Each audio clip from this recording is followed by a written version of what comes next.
세상을 살아가면서 꿈을 가져야 돼. 꿈.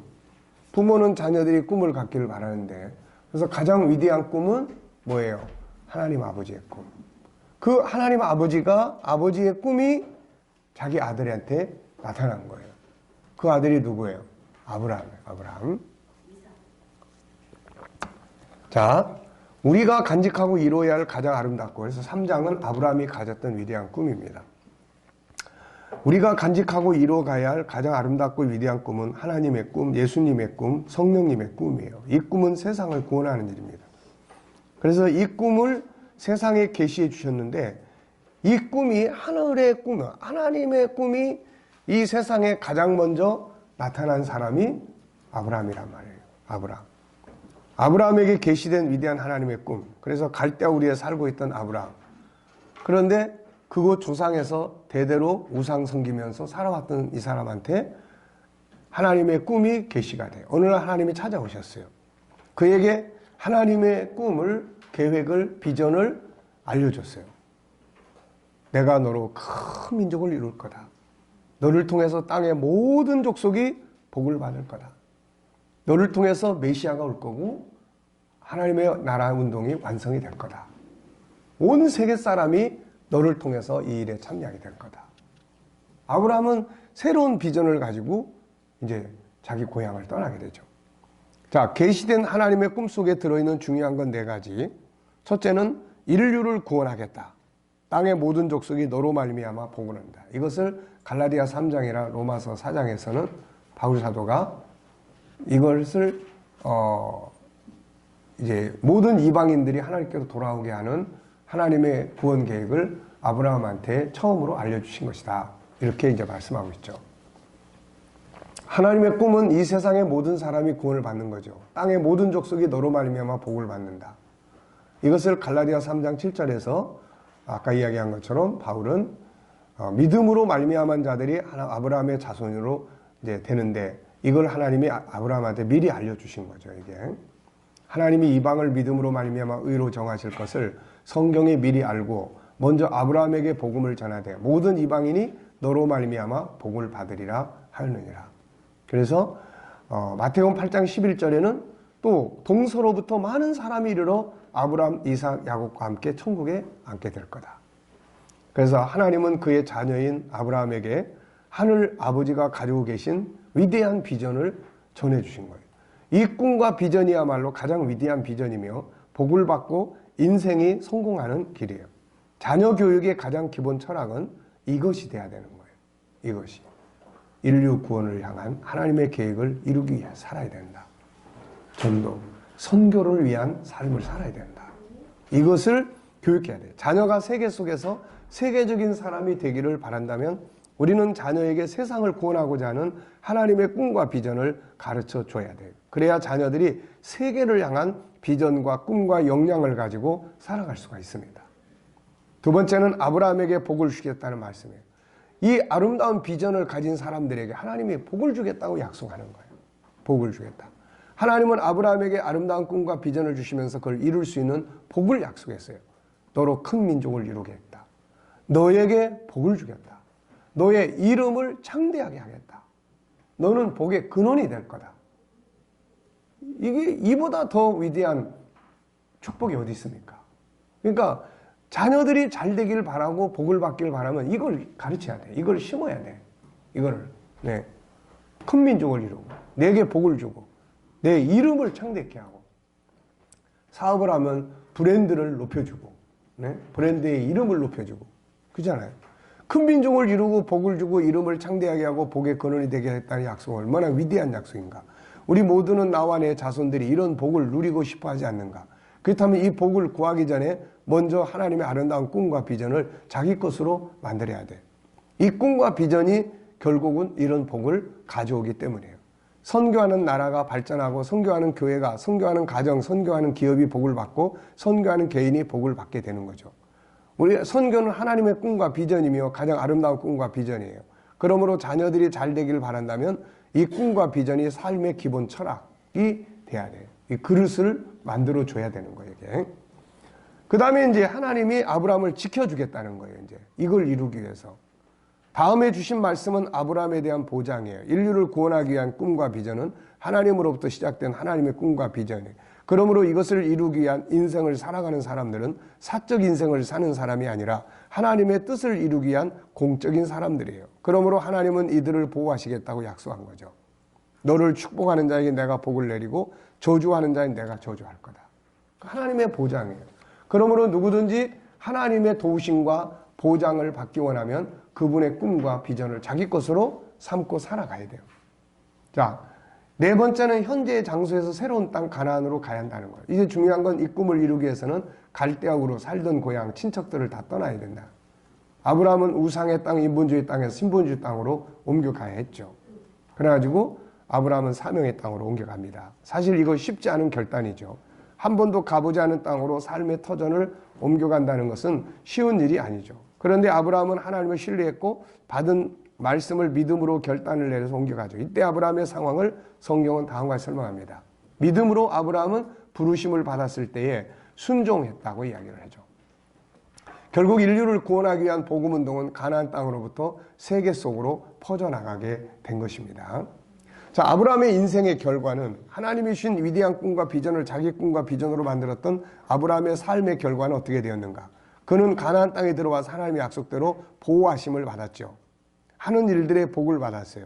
창세기 15장 1절에도 나는 너의 방패고 너의 지극히 상급이다. 내가 너의 방패다 라고 이야기를 하죠.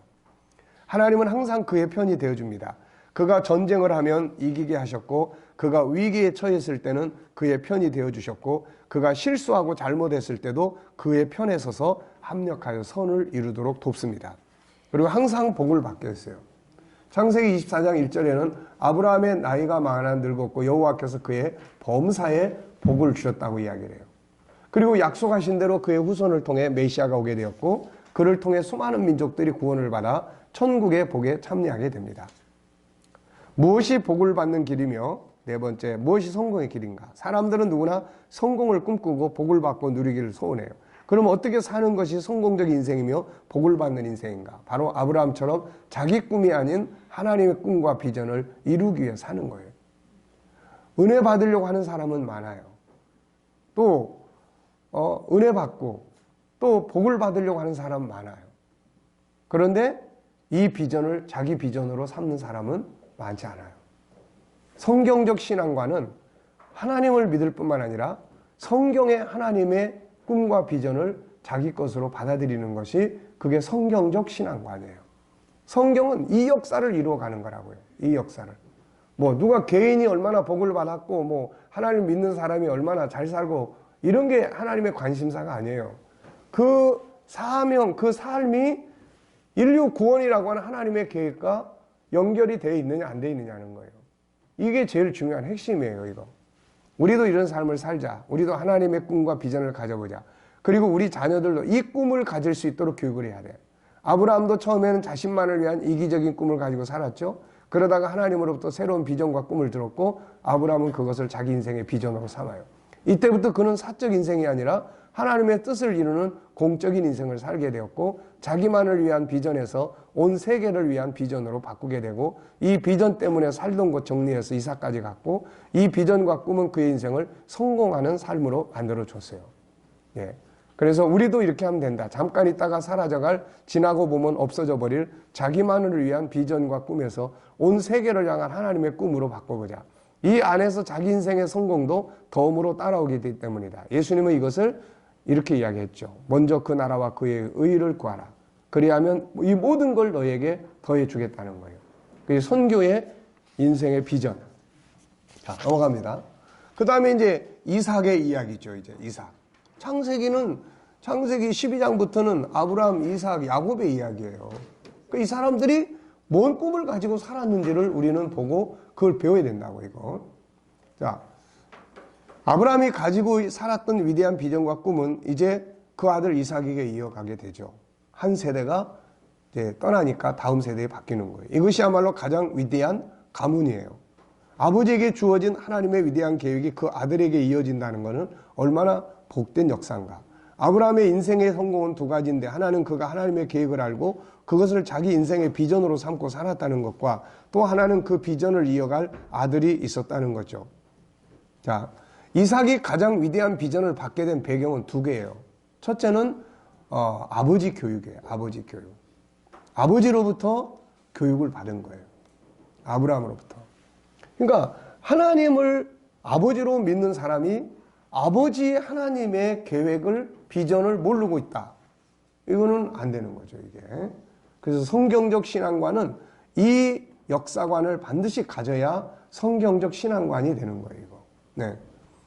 그는 가나안 땅에 와서 태어났지만 그곳에 사는 동안 아버지로부터 많은 이야기를 들었겠죠.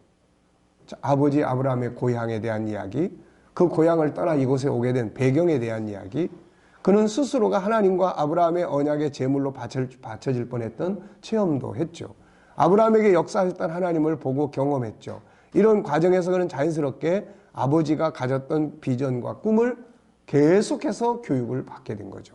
두 번째는 하나님으로부터 직접 이제 확인이 됩니다. 창세기 26장은 아브라함이 세상을 떠난 후에 이삭이 하나님을 만나는 장면이 나오죠. 여기서 그는 하나님이 그 아버지 아브라함에게 주셨던 하나님의 계획을 전해 듣고 이때부터 그는 이것을 이루기 위한 삶을 살게 됩니다. 그리고 그것을 이루기 위한 삶은 위대한 성공으로 이루어지게 되죠. 우리는 이삭이 복받은 것을 많이 이야기를 하지만 그가 복을 받을 수 있었던 배경, 삶의 철학에 대해서는 잘 이야기를 안 해요. 네. 근데 원인이 없이 결과는 없는 거예요. 결과가 있다면 그 원인이 있는 거죠. 이삭에 대한 삶은 창세기 26장 한 장에서 다뤄지고 있죠. 이걸 분석해 보면 그의 위대한 비전과 이루기 위한 삶의 자세들을 볼 수가 있습니다. 자, 이삭의 현실을 보면 당시 창세기 12장을 보면 아브라함 때 가나안 땅에 기근이 들어 아브라함이 애굽으로 내려가려고 했었는데 내려갔죠. 이삭의 때에도 같은 일이 벌어졌어요.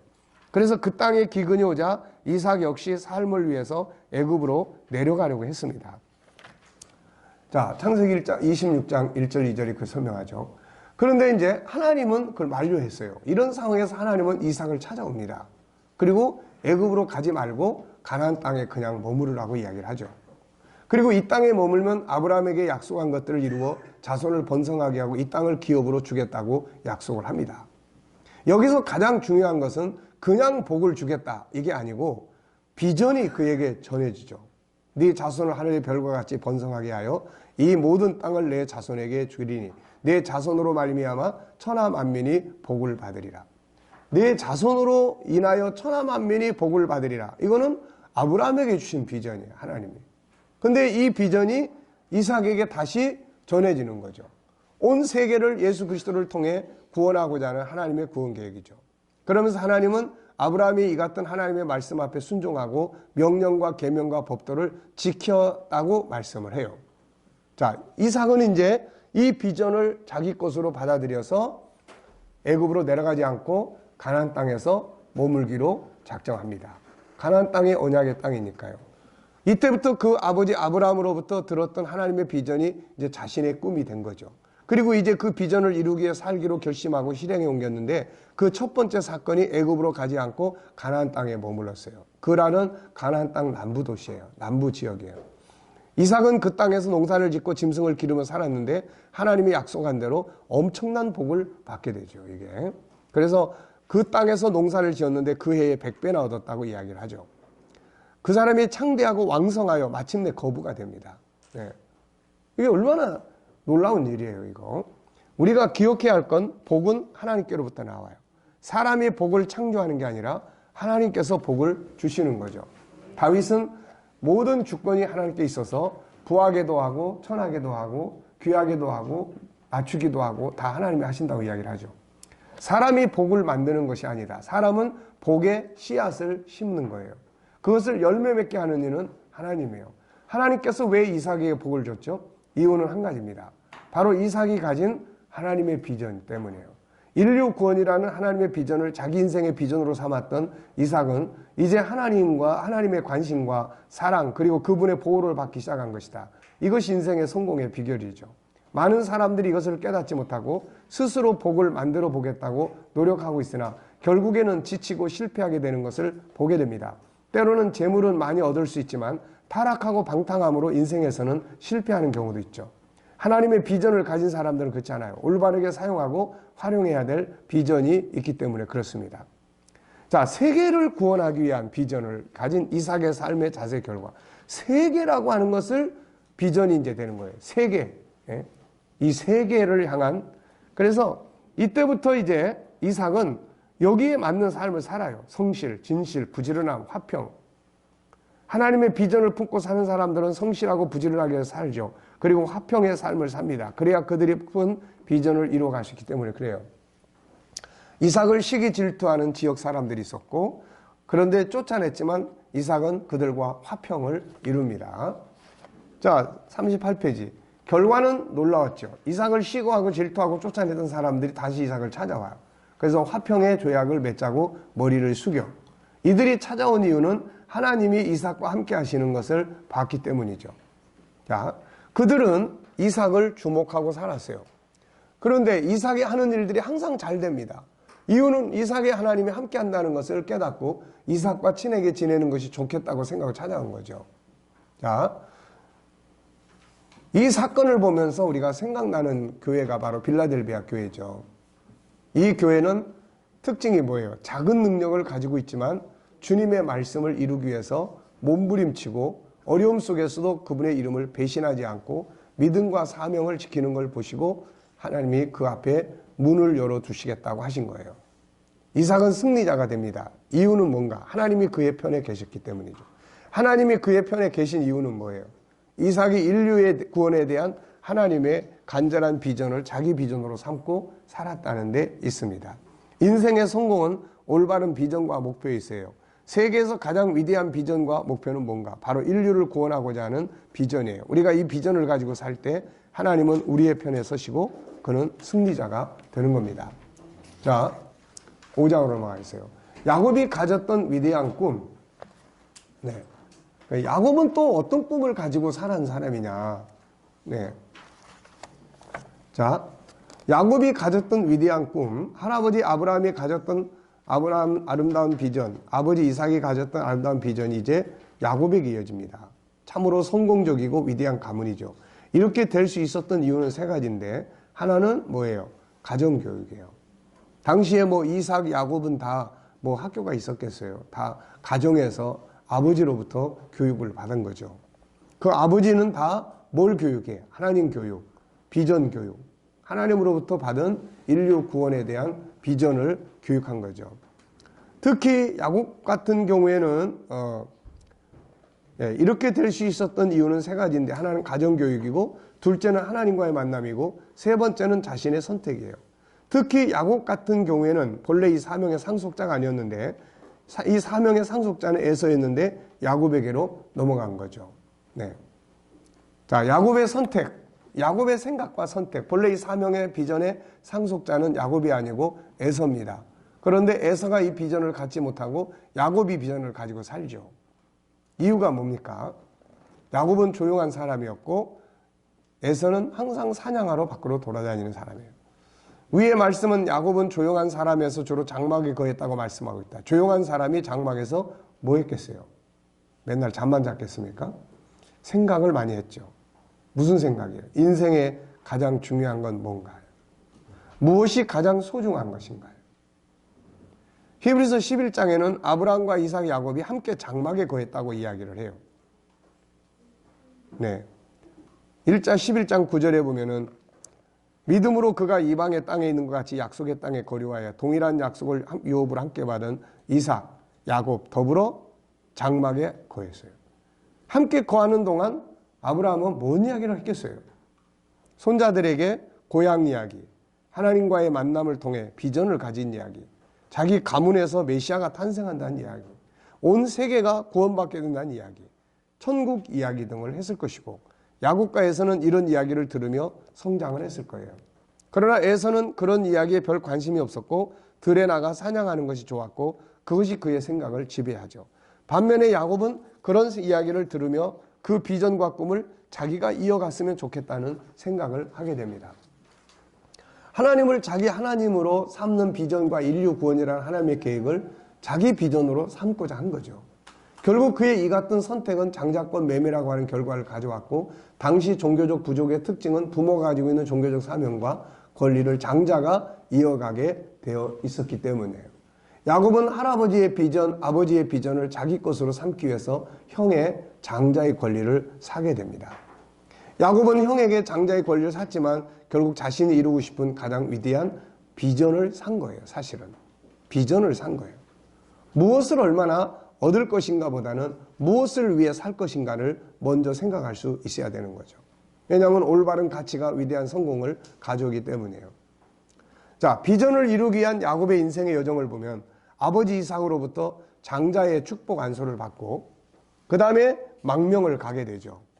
그것 때문에 망명을 가는데 망명을 가는 과정에서 어떻게 합니까? 하나님을 만나게 돼요. 그래서 베델에서 46페이지 보겠습니다.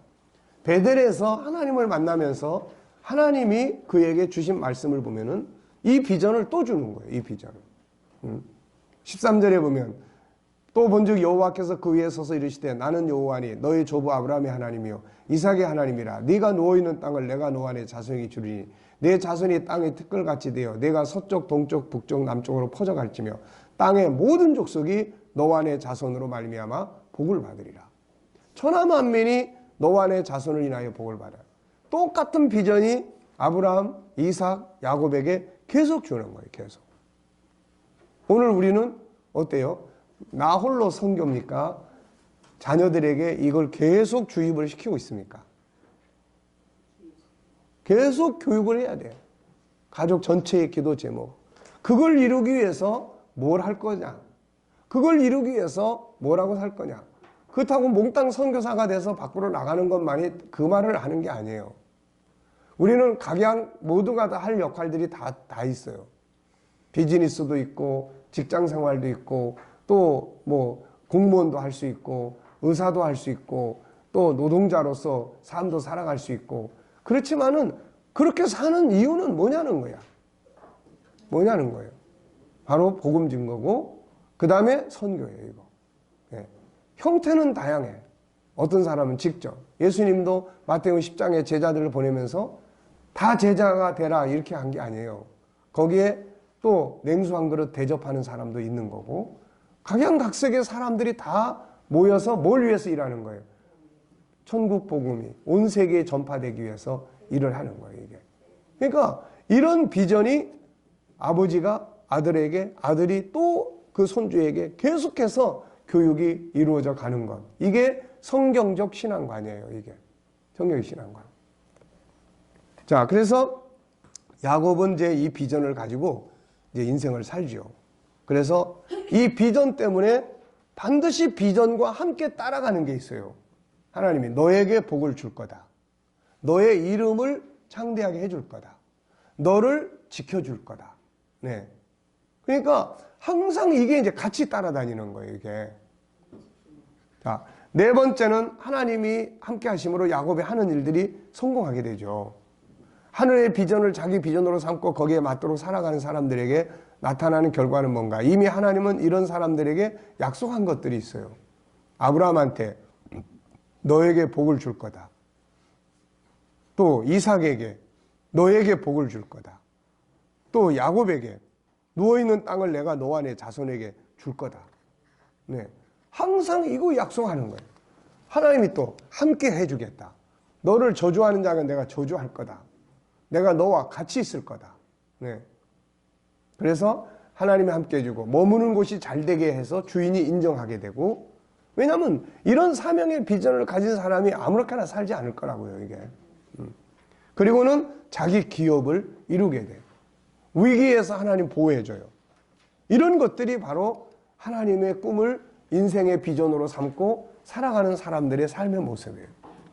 근데 할아버지가 자기는 선교 갔다 오는데 손주한테 선교에 대해서 교육을 안 시키네, 이거. 네. 그럼 도대체 이 선교에 대한 개념이 뭐예요, 이거? 그냥 뭐, 내가 좋아서 뭐 여행하러 가는 거예요. 아니면 진짜 이게, 하나님의 절대적 가치라고 생각을 해서 이게 최고의 가치로 알고 내 자손들이 반드시 이걸 이루기 위해서 살도록 뭐 만들어야 될 그런 절대적 가치를 가지고 있는 거예요, 이게. 그러니까 이런 것들이 이게 진리라면 가르쳐야 되고 전해줘야 되고 가야 되고 이렇단 말이에요, 이거. 자, 그 다음은 이제 넘어가겠어요. 이제 모세가 이제 이 비전이 모세한테 주어집니다. 이제 이스라엘 민족 전체로 이제 이 민족 전체로 이제 확대되는 거예요. 이 비전이. 그래가지고 지난날 아브라함에게 전해진 하나님의 비전은 이제 수백 년이 지난 후에 없어져 버린 게 아니에요. 이게 이건 없어지는 게 아니에요. 누구에게 나타납니까? 이제 모세에게. 그 시대 사람들은 그 비전을 가지고 그렇게 살다가 복을 받고 또 다 가. 그럼 이제 그 다음 세대에게 하나님의 비전은 또 전해져, 이게 또. 그래서 모세에게 또 전해지죠. 자, 모세 인생의 전반부는 어린 시절 뭐 쭉 보시고 넘어가고, 그 다음에 두 번째는 모세가 망명하게 되고, 그 다음에 이제 55페이지 가면 인생의 후반부가 이제 등장을 하죠. 인생의 후반부는 어디서부터 이제 시작이 돼요? 하나님과의 만남에서부터 출발해요. 하나님과의 만남에서부터 출발을 해요. 하나님과의 이제 만남에서부터 출발을 하면서 이제 그 다음에 이제 민족을 향한 새로운 비전이 생겼어요. 이제 민족을 향해서. 그래서 가라, 데리고 와라, 가나안 땅을 주겠다. 근데 이제 여기서 중요한 게 뭐냐면은 이제 비전과 함께 하신 하나님. 네. 넘어가시고, 자, 이제 58페이지 보세요. 이게 이제 중요한 거예요, 이게. 어떻게 보면은 애굽에서 내 백성을 건져내라, 가나안 땅에 데리고 가라 한 이 비전은, 이거는 업무적 영역이야, 이거. 그러면 그들 데리고 와서 이제 뭘 할 거야, 그 민족이. 가나안 땅에 들어가서 그 민족이 이제 뭘 해야 돼? 그게 이제 선교의 비전이야. 그러니까 처음에 모세한테 준 거는 업무적 비전이에요. 데리고 와. 그 다음에 데리고 가면 이제 그들은 이걸 해야 돼. 그리고 이걸 보고 뭐라 그래요? 꿈 넘어 꿈이라고 해. 첫 번째 비전은 뭘 할 건데, 두 번째는 그거 가지고 그 다음에 뭘 할 건데. 시내산에서 주어진 게 출애굽기 19장 5절로 6절이에요. 앞에 부분은 내가 이들에게 왜 이런 기적을 일으키면서 데리고 온 줄 아냐? 왜 데리고 온 줄 아냐? 그 이야기고, 5절로 6절은 온 세계가 다 내게 속했다. 나는 온 세계 하나님이야. 그러니까 너희를 불러낸 건 온 세계를 향한 제사장 나라 되게 하려고 한 거야. 제사장 나라는 뭐예요? 두 가지 하는 거야. 하나는 자기들이 하나님을 대표로 섬겨. 그래서 하나님의 살아계심을 사람들에게 나타내야 돼. 두 번째는 중보자야. 온 세계를 하나님과 중보, 연결시켜주는 고리 역할을 할 민족이야, 이게. 신약시대에 우리 보고 왕 같은 제사장이라고 한 거는 그런 의미예요, 이게. 선교적 사명입니다, 이게. 그래서 59페이지 보면은 하나님은 어떤 분이에요? 출애굽기 19장 5절에서 하나님은 온 세계 하나님이라고 했어요. 그래서 하나님의 비전은 온 세계를 향한 비전이에요. 온 세계 모든 민족을 구원하는 비전이에요. 이 비전을 가질 때 세계적인 삶을 사는 거야. 온 세계를 향한. 왜 공부하니? 더 나은 세상을 만들기 위해서요. 온 세상을 향한. 네. 제사장이란 두 가지 의미를 가지고 있는데, 하나는 스스로가 하나님을 섬기는 것이고, 둘째는 백성을 중보하는 일이에요. 아브라함의 후손인 이스라엘 백성은 이제 자기들만을 위한 삶이 아니라 온 세상을 하나님께로 돌아오게 하는 중보적인 민족으로 부름을 받은 거죠. 네. 그래서 하나님께서 그들에게 이 비전과 함께 뭘 약속합니까, 이제? 60페이지 넘어가 보세요. 이 비전을 위해서 하나님이 주신 약속들이 있어요. 그게 뭡니까? 28장 1절에 보면 그들에게 이 사명을 이룰 법을 주고, 이 법 속에는 약속이 들어있어요. 복을 주겠다. 복을 주겠다는 거야. 1절에는 모든 민족이 뛰어나게 할 것이고, 2절에는 이 모든 복이 너에게 임할 거다. 복을 줄 거다. 네. 이것은 이스라엘 백성들만이 아니라 그들의 조상인 아브라함, 이삭, 야곱에게 똑같이 약속한 거야. 왜? 이 비전을 이루려면 복을 받아야 이룰 수가 있는 거야, 이게. 아무것도 없으면 어떻게 이룹니까, 이거? 그러니까 먼저 너에게 복을 주겠다는 거죠. 누구든지 진정으로 성공과 복을 꿈꾸면 일반적인 삶이 아닌 하나님의 비전을 자기 비전으로 삼고 살아야 돼요. 하늘의 비전을 이루기 위해 살아가는 사람들에게 하나님은 함께 하시고 그들에게 복을 주셔서 그 일을 이루게 하는 겁니다. 네. 자, 넘어가겠어요. 자, 7장으로 가보면 이게 이제 모세로서 끝나는 게 아니라 이제 누구한테 또 전해집니까? 이제 계속 전해져. 왜? 이거는 끝나는 비전이 아니에요, 이거에. 네, 영원한 비전이에요, 이건. 선지자들에게 전해져요. 가나안 땅을 기업으로 이제 얻고 난 다음에 이스라엘 백성들의 사명. 하나님께서 이스라엘 백성들을 애굽에서 불러내신 후에 시내 산에서 그들에게 가나안 땅을 기업으로 주는 이유를 설명했는데, 그것은 하나님은 세계의 하나님이고 그들을 부른 건 세계를 위한 제사장 나라를 이루기 위함이에요. 선교적 민족으로 너희를 불렀다는 거죠. 하나님은 이 뜻을 이루기 위해 가나안 땅을 기업으로 줬어요. 그 땅에서, 이 기업에서 먹고 살면서 그 일을 해라. 예. 인류를 구원할 하나님의 계획은 그래서 가나안 땅과 그 땅에 세워질 예루살렘 성전을 중심으로 이루어지죠.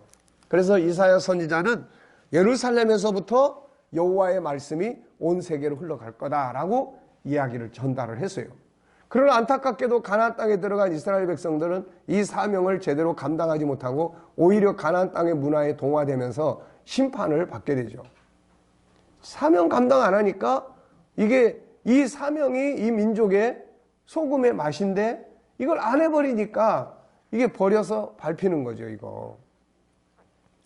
이런 상황에서 하나님은 선지자들을 계속 보내요. 그리고 아브라함에게, 이삭에게, 야곱에게, 모세에게 주셨던 하나님의 비전을 계속 전해주는 거예요. 계속.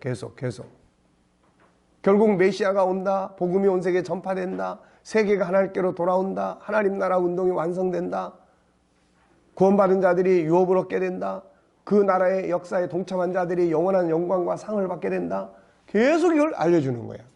그래서 이사야에게는 이사야서 2장 2절 3절 율법이 예루살렘에서부터 나온다. 이것을 예수님께서 인용하셔가지고 누가복음 24장 47절 48절에서 이렇게 복음이 예루살렘에서부터 시작해서 모든 민족에게 전파될 것이 기록이 됐으니까 어디에 기록됐어요?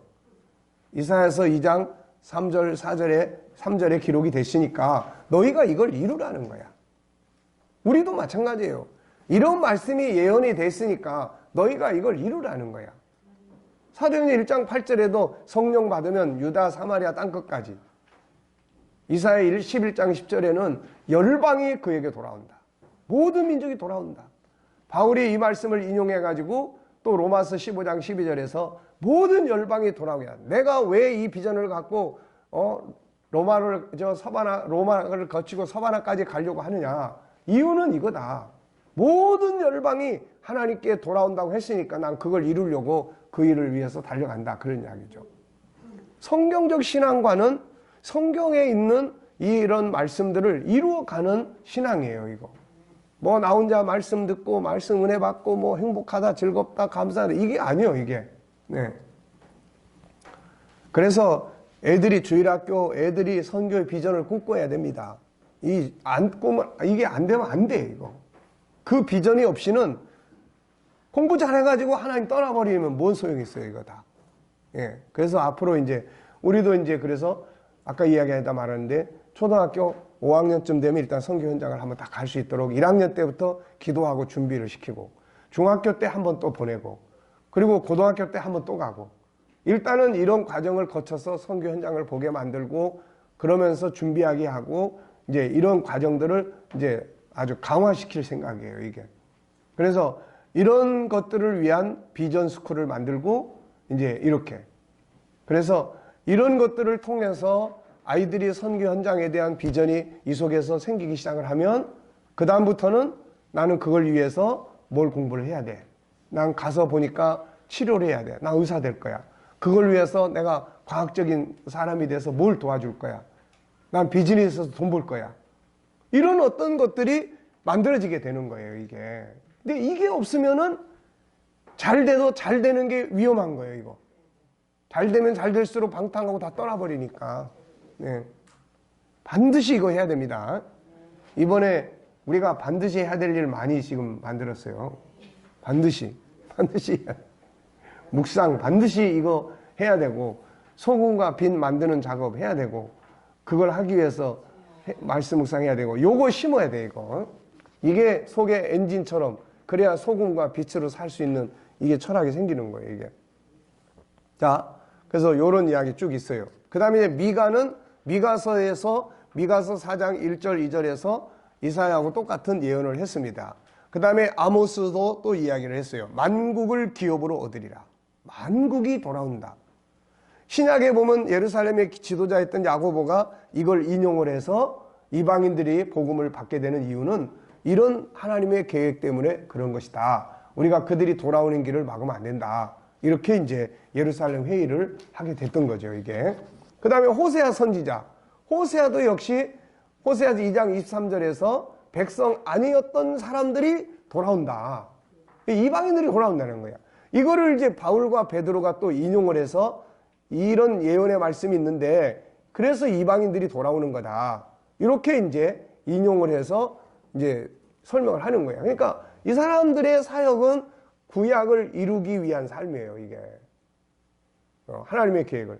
시편을 통해서 또 얼마나 많은 것들이 또 인류 구원에 대한 하나님의 계획이 선포됩니까? 그래서 뭐, 열방이 돌아온다, 이방 나라들이 돌아온다, 뭐, 만민이 돌아온다, 땅끝이 여호와를 기억하고 돌아온다, 만민 중에서 또 뭐 이런 표현들, 온 땅에 여호와께 경배하게 된다. 이게 전부 다 그런 이야기들이에요, 이거. 이 뒤에까지 보면 아주 빽빽하게 시편이 이렇게 많습니다. 그러니까 우리가 이런 것들이 성경의 원리인데 이런 것들을 덮어놓고 있어버리면 안 되는 거예요, 이거. 그러니까 이제 우리들은 우리만 죽으라고 가서 선교하다가 끝 이러면 안 돼, 이거. 이거 절대 안 되는 거예요. 예. 우리 아들이, 우리 딸이, 며느리가, 손주가, 우리 교회가 그 일을 이루기 위해서 우리 교회가 그 선교를 하려고 그 어려운 역사 속에서 이 교회를 지어놨는데 내 다음 세대가 선교는 다 갖다가 그냥 삶아 먹고 과자 바꿔 먹어버리고 그냥 인간적인 친교 집단만 만들어 놓고 뭐 이러고 있으면은 아마 이게 무덤 속에 있다가도 다시 나와가지고 그래서 지금 앞으로 내가 남은 기간 동안 난 이제 우리 교회를 이 작업을 이제 할 생각이에요. 이걸 해가지고. 네. 근데 뭐 200살까지 내 마음대로 삽니까? 세상은 어차피 다 정해진 기간이 되면 아쉽지만 가는 거고 다 그런 거지만. 네. 13세까지 길을 난다고 네. 자, 그 다음 장으로 넘어가세요. 이제는 하나님의 아들이 오셔가지고 이제 이 이야기를 직접 하시는 거예요, 이제. 하나님의 아들이. 그러니까 예수님이 세상에 오셔가지고 이제 아브라함에게 계시된 이 위대한 비전을 예수님이 이제 일을 해. 그리고 그걸 직접 가르쳐 줘. 하늘에서 보여준 것을 그분이 이 땅에 오셔가지고 이제 직접 이야기하는 거예요, 이제 직접 다. 그래가지고 여기 1번 예수님이 세상에 오셔서 사역하신 걸 보면 유대인만의 구원을 위해 일하신 것이 아니에요. 우선 이방인 백부장의 하인도 고쳐줘. 이방 여인 가나안 여인의 딸도 고쳐줘. 사마리아 여인과 동네를 구원하러 가셔. 헬라 사람을 만나셔. 유대인만을 상대한 게 아니에요, 이게. 그리고 그의 비유와 가르침을 보면은 그 비유와 가르침은 전부 세계 현장이에요, 다. 세계 현장. 비유, 각종 물고기 잡아라. 각종 물고기. 각 나라와 민족과 백성과 방언에 대한 혼인잔치 비유. 사방에 가서 사람을 다 초청해라. 동서남북으로 다.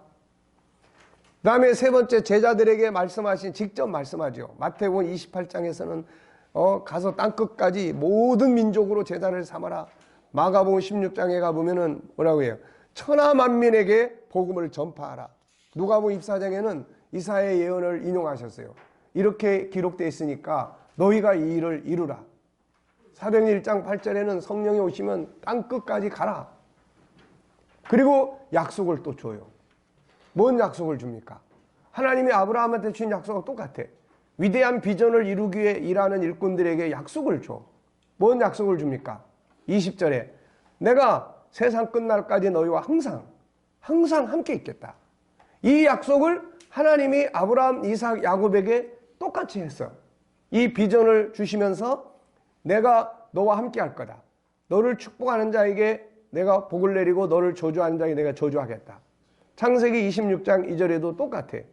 또 28장 13절에 또 15절에 보면 내가 너와 함께 있겠다.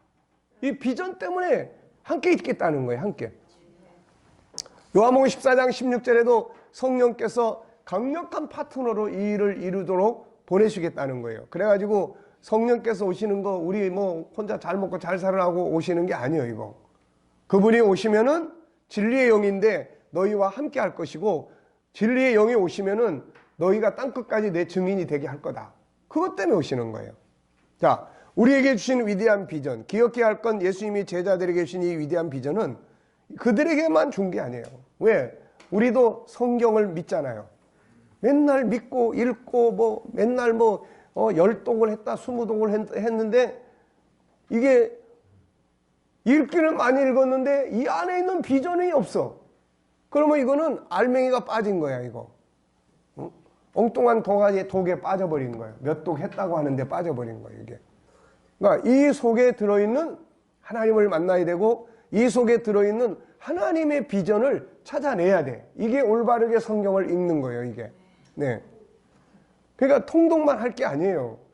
그걸 통해서 하나님의 비전을 자기 비전으로 끌어내느냐 못 끌어내느냐. 이게 가장 핵심이에요. 자, 아브라함도 이삭도 야곱도 모세도 선지자도 예수님 하나님의 아들 예수님도 다 그 비전 때문에 왔고 그 비전을 이루기 위해서 살았는데 우리가 거기에 상관없이 살면서 주여 주여 그런다 그러면은 그분이 우리를 인정하겠어요 이거? 그래서 우리에게 비전을 주신 하나님.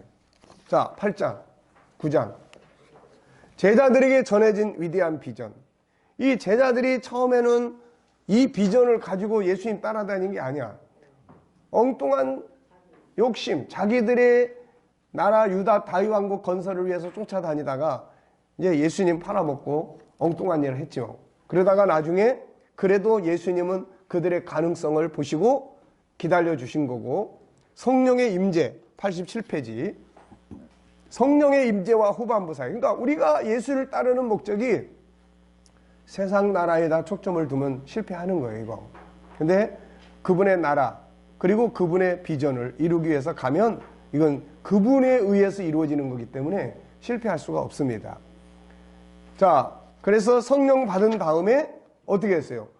모든 걸 다 바꿔놨어요. 그래서 이때부터 이 사람들은 막 이 복음을 증거하기 시작을 한 거예요. 다만 88페이지 세 번째 보면은 이 비전을 이루는데 장애 요인이 있어. 장애 요인이 딱 버티고 있는 거예요. 그게 뭐예요? 민족주의야 이거. 민족주의. 이것 때문에 주님의 명령, 하나님의 비전이 막 진행돼야 되는데 안 돼. 그래서 어떻게 합니까? 어떻게 했어요? 네, 하나는 예루살렘을 잡아 흔들어 버리셨어요. 스데반 집사를 순교하시면서 다 쫓아내 버렸어요. 맨날 여기만 조싸우니 그리고 자기들끼리만 하고 있으니까 쫓아낸 거예요. 그 다음에는 누굴 부릅니까? 이제 바울을 부른 거야. 빌린 게 아니라 부른 거예요. 네, 그래가지고 바울은 세계를 향한 마음이 열린 사람이에요. 이 사람은. 네, 그래서 버려야 할 개인주의, 그 다음에 이런 거 다 버려야 돼요.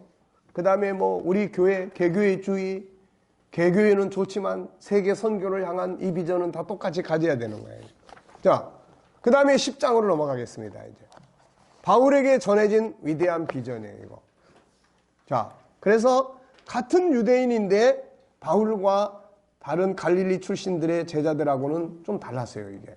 그래가지고 안 되니까 아들까지 희생시키면서 이루어가신 하나님의 인류 구원에 대한 비전은 아브라함, 이삭, 야곱, 모세와 이스라엘 백성들, 선지자, 예수 그리스도 사도들을 거쳐 이제 바울이라는 인물에게 전해집니다. 예수님을 만나기 전에 바울. 우리가 막 성지 순례하면서 바울의 순교한 현장까지 가서 눈물 콧물 막 쏟고 와서 선교는 안 해. 그럼 도대체 왜 가는 거예요 거기에? 바울의 그 현장을 왜 가는 거예요? 응? 왜 가는지 모르겠어. 응? 예수님의 십자가 그 올라가는 계단마다 올라가면서 그냥 그 무슨 거리요 그거 올라가면서 울고 불고 가서 은혜 실컷 받고 그러고 와서 선교 안 해. 아니 도대체 왜 가는 거예요 거기를? 그분은 살아계셔. 거기서 죽어가지고 그 흔적에 남아있는 분이 아니에요. 그분은 살아계시는 거야. 거기 안 가도 살아계신 그분을 만나는 게 중요하고 그 살아계신 그분의 그 일을 우리가 진행하는 게 중요한 거예요. 이게 진행하는 게. 그 바울을 예수님 만나기 전에 바울은 참 엉망진창이었어요. 이거 자기 딴에 잘 살다고 했는데 엉뚱한 삶을 살다가 예수님 딱 만나면서 이제 변화가 되기 시작을 했어요.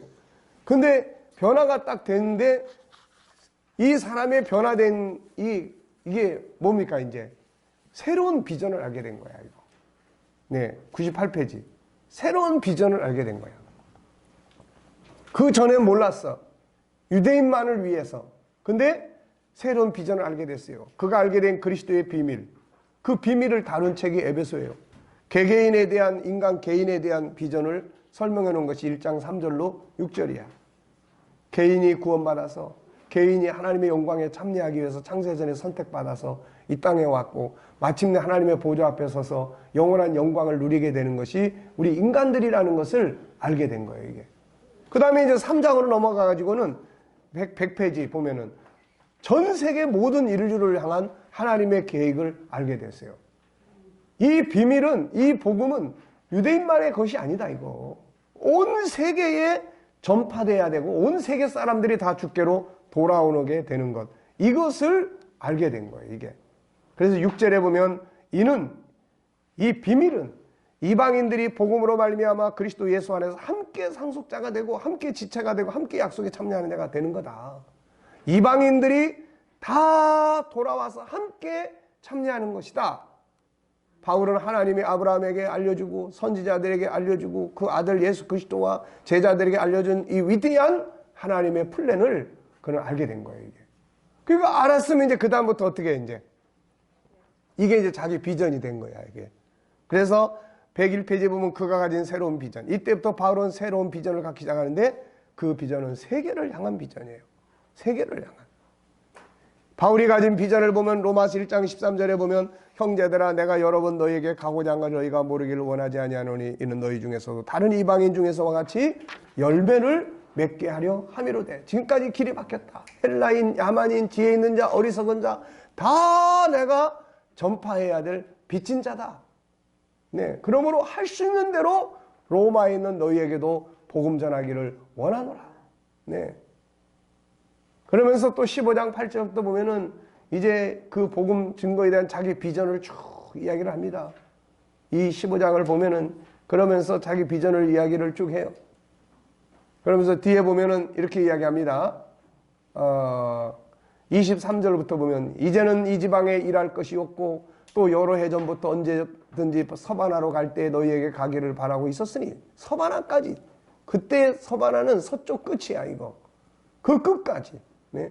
생각해 보세요. 비행기도 없이 그냥 자동차도 없이 걷기 아니면 말 타고 아니면은 뭐예요? 배 타고. 배도 뭐 오늘날처럼 속도가 빠릅니까? 바람이 불면 가고 안 불면 안 가고 그 배를 타고 그러면서 소아시아 그 다음에 소아시아 그 넓은 지역 그 다음에 예루살렘 그리고 또 그 주변 지역 그리고 로마 유럽 지역 그 다음에 또 서바나까지. 야 이거 보통 일이 아니에요 이거. 네. 그런 이야기를 하고 있는 겁니다. 28절에도 그러므로 내가 이 일을 마치고 이 열매를 그들에게 확증한 후에 너희에게 들렀다가 서바나로 가리라. 네.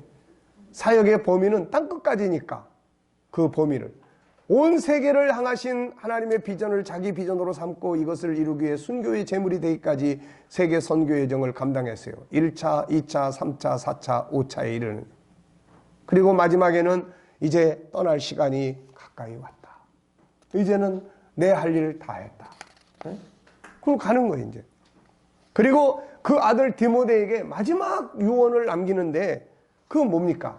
복음 전파요. 때는 어떤지 못 어떤지 말씀을 전파해라. 하나님의 나라를 두고 내가 엄히 명한다.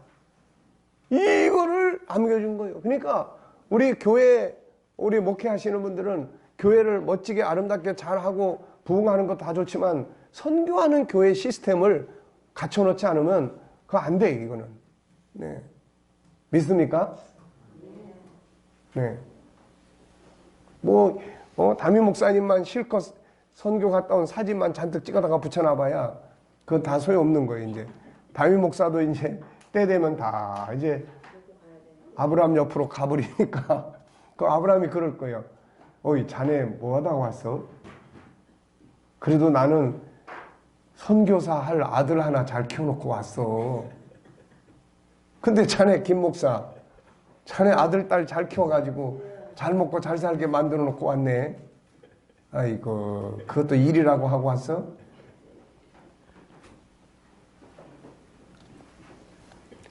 무엇을 위해 살 것인가? 무엇을 위해 사는 것이 가장 위대한 삶일까? 바울을 보면 그 답을 볼 수 있어요. 그는 본래 무식한 사람이 아니었어요. 종교적으로나 학문적으로나 사회적 신분으로나 모든 부분에서 뛰어난 사람이에요. 어쩌면 오늘 우리가 가지고 싶어하는 모든 걸 다 가지고 있었어요. 그러나 이 모든 걸 배설물처럼 버리고 하늘에서 보여준 위대한 비전을, 하늘에서 보여준 위대한 꿈을 자기의 인생의 꿈으로 삼고 달려온 겁니다. 네. 그래서 13절, 14절에 뭐라고 그랬어요? 뒤에 있는 건 다 잊어버리고 앞에 있는 걸 잡는데 표대를 향해서 간다. 그 표대는 어디서 보여준 거예요? 하나님이 위에서 부르신 그 부름을 향해서 가는 거야. 위에서 보여주신 그 부름을 위해서 우리 가는 거예요. 네. 자, 마지막 장으로 넘어가겠습니다. 마지막 장이 아직 아니네.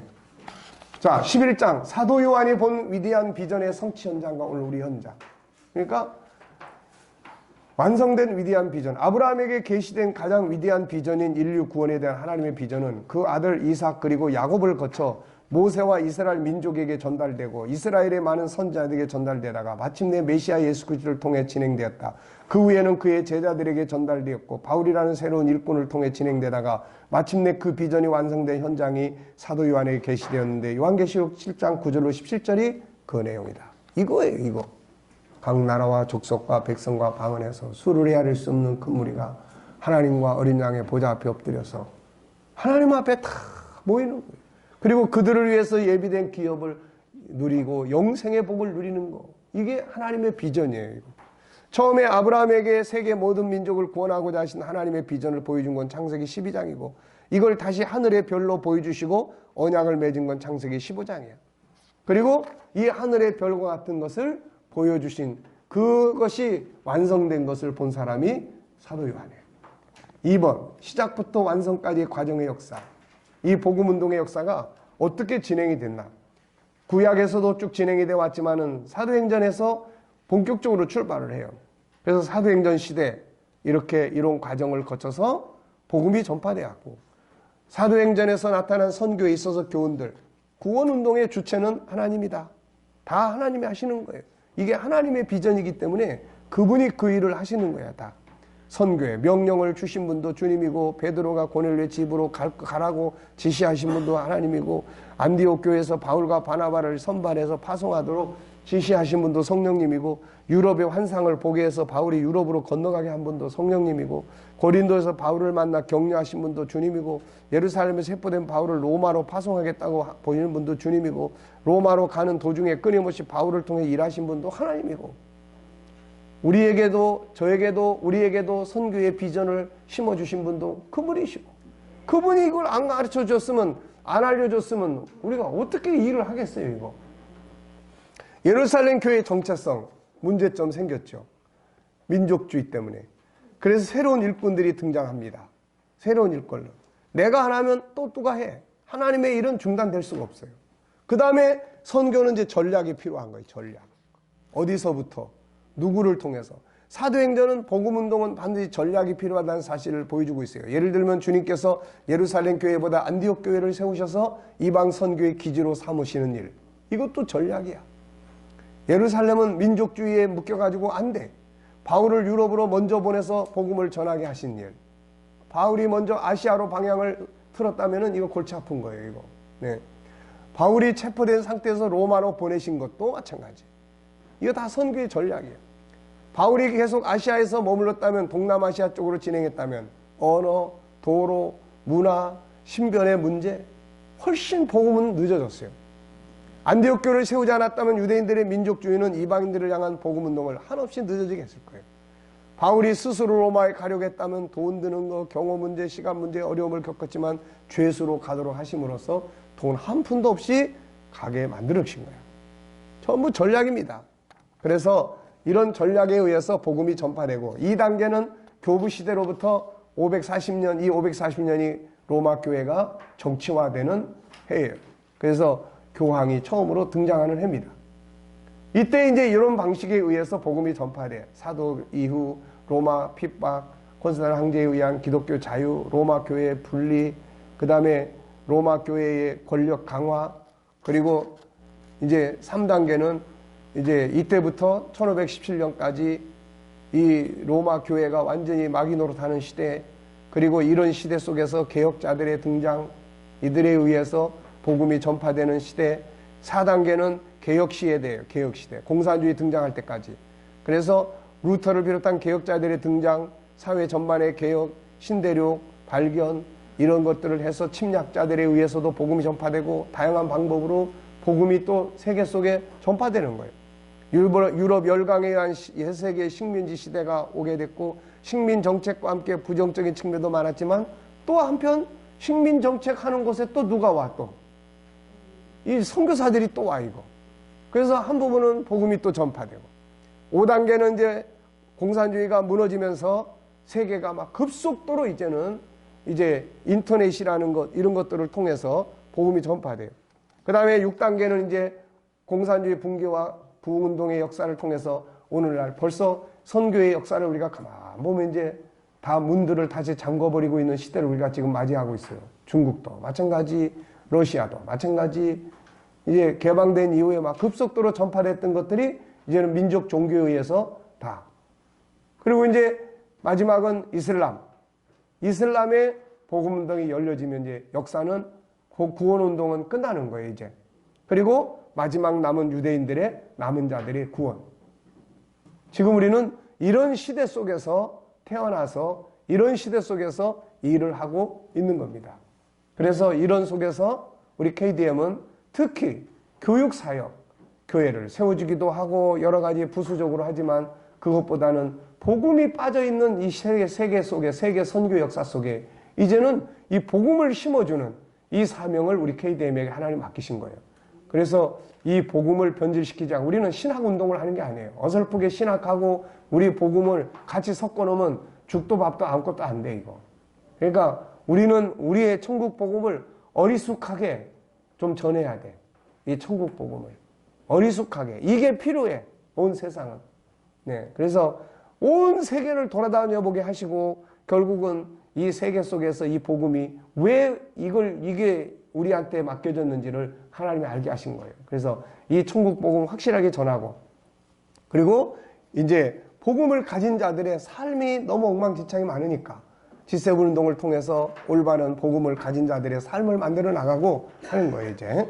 자, 이제 마지막 장 12장으로 넘어가겠습니다. 위대한 비전과 나의 역할이에요. 자, 위대한 비전. 직접 사역자와 간접 사역자예요, 여기. 그래서 직접 사역자는 뭐 하는 사람들이에요? 자기가 직접 복음 전하러 다니는 선교사가 되거나 목사가 되거나 이렇게 필요하고, 그 다음에 간접 사역자는 뭡니까? 그들을 돕는 사역자들이에요. 돕거나 자기가 자비량에서 하는 거나. 앞으로 이 시대는 자비량 선교사가 더 많이 필요해요. 더 많이 필요해. 지원해주는 선교사만 가가지고는 이게 안 돼. 그래서 자비량 선교사들이 많아져야 돼. 평신도 사역자들이 많아야 돼. 비즈니스 선교사들이 많아야 되고, 기술을 가진 선교사들이 많아야 되고, 그 나라 사람들이 쫓아내는 게 아니라 존중할 수 있는, 존경할 수 있는 그런 탁월한 그런 선교사들이 많이 필요하다는 거예요, 이게. 네. 그래서 아이들이 이런 것들을 바르게 알고 4차 산업시대 속에서 그런 것들을 탁월하게 연구하고 발명해서 세계 속에서 뛰어난 일꾼들이 돼줄 때 그 사람들이 믿는 하나님에 대해서 업신여기지 못하고 인정하게 되는 이런 시대를 우리가 살아가게 되는 거예요, 이게. 그러니까 탁월한 사람들이 많이 일어나야 돼요, 이거. 네. 자, 125페이지로 넘어가겠습니다. 무엇을 위해 살 것인가? 직접 선교사로 갈 수도 있고, 단기로 갈 수도 있고, 물질로 도울 수도 있고, 옆에 있는 사람에게 전도를 할 수도 있고, 복음 전파를 위해 다양한 봉사도 할 수 있고, 의사가 되어 의료 활동할 수도 있고, 사업가가 되어 비즈니스로 그 일을 할 수도 있고, 과학자가 되어 필요한 영역을 도울 수도 있고, 사회 단체를 통해 그들의 현장을 도울 수도 있고, 할 일 엄청 많죠. 비대한 비전 만들기, 비전 심어주기, 무엇을 하고 싶은가, 어떤 일을 하고 있는가, 아이들은 미래에 무엇인가 각기 업무적 영역에서 일하게 되고 이미 사회에 나간 사람들은 어떤 영역에서는 일을 하고 살고 있어요. 창세기 1장 28절은 업무적 영역을 보여줍니다. 어떤 분야에서 일을 하고 싶은가, 혹은 하고 있는가, 어느 위치에서 일하고 있는가. 중요한 것은 그 일을 왜 해야 되느냐는 거예요. 유대인들의 자녀들은 학교에 가는 이유가 분명하다. 너희는 왜 공부하지? 그들은 더 나은 세상을 만들기 위해서. 오늘 우리에게 필요한 게 이거예요. 왜 공부하지? 왜 사업해? 하나님의 위대한 비전, 곧 인류 구원을 위해서라고 말할 수 있어야 한다. 우리는 모두 예수님의 제자들이다. 예수님에게 당신은 세상에 왜 오셨나요? 라고 묻는다면 십자가에 죄 없으신 분이 못 박혀 돌아가실 때 왜 당신은 십자가에 자신을 못 박아 죽게 하시나요? 라고 묻는다면 요한복음 6장 38절 40절을 이야기할 거예요. 내가 세상에 온 것은 내 뜻을 이루려 한 게 아니다. 아버지의 뜻을 이루려고 나는 왔다. 그 뜻은 나를 보고 믿는 자마다 영생을 얻게 하기 위해서다. 갈대아 우리에 살던 아브라함이 새로운 땅으로 이사가요. 옆에 사람이 그에게 왜 이사가냐고 물었더니 그 사람이 뭐라고 그럽니까? 뭐라고 이야기해요? 하나님이 나한테 이 비전을 주셨는데 땅의 모든 족속이 나를 통해서 복을 받게 하신대. 이걸 이루기 위해서는 새로운 땅으로 이사를 가야 된대. 그래서 이사 가는 거야. 응? 이게 우리가 움직이는 철학이에요, 이게. 네. 누가 우리에게 당신은 왜 공부하나요? 라고 묻는다면, 엄마가 하라고 그러니까 해요. 이래버리면은 안 되는 거예요. 세계를 구원하기 위해서요. 세계 선교를 위해서 공부를 해야 됩니다. 뛰어난 인물이 돼야 돼요. 그래야 사람들이 나를 보고 하나님께로 돌아올 수 있습니다. 돈 벌 거예요. 돈 벌어서 뭐 하려고? 돈 벌어야 선교 사역하죠. 우리가. 네. 왜 당신은 사업을 하냐고 묻는다면 뭐라고 대답할까? 우리가 하고 있는 업무는 1차적 비전이다. 이제 중요한 건 2차적 비전이다. 그거 가지고 뭐 할 건데? 뭐 할 건데? 하나님의 뜻, 인류 구원, 세상을 구원하기 위해라고 말할 수 있어야 한다. 왜 이 비전이어야 하는가? 우리가 왜 하늘의 비전, 인류를 구원하고자 하시는 하나님의 비전을 내 인생의 비전으로 삼아야 하는가? 이유는 간단해. 그것이 사람을 구원할 수 있고 영원히 빛나는 삶이기 때문이에요.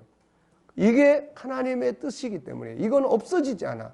그래서 세상도 정욕도 지나가되 하나님의 뜻을 행하는 이는 영원히 거하느니라. 가장 보람 있는 비전, 영원히 남을 수 있는 비전은 세상을 구원하기 위한 비전, 이것뿐이에요. 자녀들이 잘 되기를 바란다면 이 비전을 심어야 한다. 모든 부모는 자녀가 잘 되기를 바라고 기도하고 있다. 그러나 진정으로 자녀가 세계적인 꿈을 가지고 잘 되기를 바란다면 이 비전을 심어야 한다. 하나님은 온 세계의 하나님이다. 가장 위대한 비전은 하나님의 비전을 나의 비전으로 삼는 거예요. 하나님의 비전은 세계를 구원하는 일이에요. 세상 모든 나라 백성을 구원하는 선교적 사명이 바로 가장 위대한 비전이에요. 세계를 바라보라. 세계 모든 백성이 돌아오는 꿈을 꿔라. 그것을 위해 공부해야 한다. 그걸 위해 재물이 필요하고 지혜가 필요하고 재능이 필요하고 환경이 필요한 거다. 창세기 12장 2절로 3절을 가르쳐라. 이것을 심어라. 세상 모든 민족이 복을 받게 하는 복의 근원이 되는 것보다 위대한 일이 무엇이 있겠는가? 이 꿈과 비전을 가질 때 하나님이 함께 역사하신다. 그리고 잘못된 길로 가지 않는다. 그리고 위대한 성공적인 삶을 살게 된다.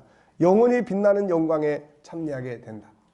자, 우리가 할 수 있는 선교적 비전, 직접 선교사로 일하기, 직접 선교, 의료 선교, 사회 사업 선교, 목회 선교, 단기 선교, 선교 현장 단기로 가서 봉사하기, 의료, 사회 봉사, 직업 봉사, 재능 기부, 선교를 위해 기도하고 물질로 돕고 현장 세워주고 말씀 가르치고 선교사 자녀들 돕고 가까운 곳에 전도하고 가정마다 선교함 비치하고 개인적으로나 가정적으로나 선교 현장 방문하고 들어오는 선교사님들 휴식 공간 제공하고 뭐 자녀들에게 선교 현장 체험시키고 국내 선교 현장 방문해보고 그래서 이런 걸 이제 앞으로 다 커리큘럼화 할 작정이에요, 이게.